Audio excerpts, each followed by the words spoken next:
Hi everyone. आज हम fifth class का 6th चैप्टर शुरू करने जा रहे हैं, जिसका नाम द कैंटरविले घोस्ट है।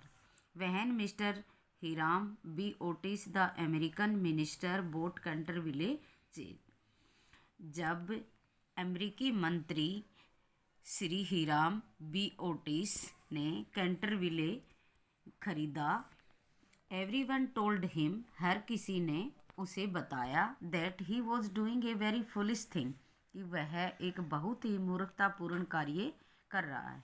देर वॉज नो डाउट, इसमें कोई संदेह नहीं था, that the palace was haunted, कि जगह थी वो एक डरावनी थी। Mister Otis however laughed at these warning. हालांकि मिस्टर ओटिस इन चेतावनियों पर हंसे। Soon his wife, their daughter Virginia, their young son Washington and their twin boys went to live there. और जल्दी ही वह, उसकी पत्नी, अपनी बेटी वर्जीनिया, उनके छोटे पुत्र वाशिंगटन और उनके जुड़वां लड़के वहाँ रहने गए। That night they all went to bed at 11 o'clock. उस रात वे सभी 11 बजे सोने गए। Some time later, कुछ समय के बाद, mister Otis was awakened by a curious noise in the corridor outside his room. Mister Otis अपने कमरे के बाहर गलियारे में एक अजीब शोर से जागे। It sounded like the rattle of a metal and seemed to be coming nearer every moment.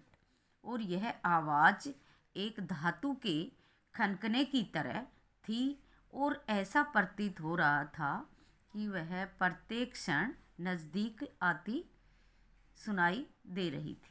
He goat up, वह उठा। एट वंस, वह तुरंत उठा। स्टक ए मैच, एक माचिस की तीली जलाई।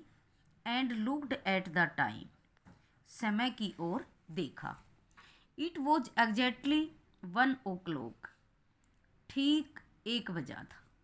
The strange noise still continued, and he also heard the sound of footsteps.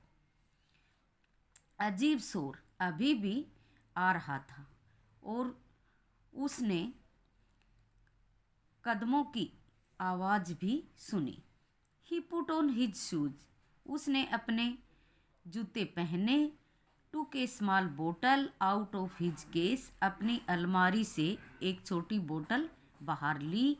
And opened the door, और दरवाजे को खोला। Right in front of him, ठीक उसके सामने।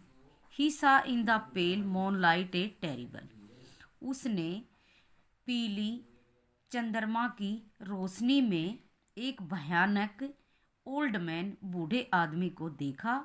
His eyes were as red as burning fire,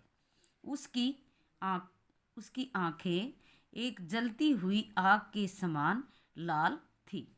long grey hair fell over the shoulders, लंबे भूरे बाल उसके कंधों के ऊपर गिरे। His clothes which were very old fashion, उसके कपड़े बहुत ही पुराने फैशन के हो गए थे। वर डर्टी एंड रैग्ड, गंदे और चीथड़ों में थे। And from his wrist and ankle hang heavy chain, और उसकी कलाई और ठकड़ों से भारी चैन लटकी हुई थी। थैंक्स।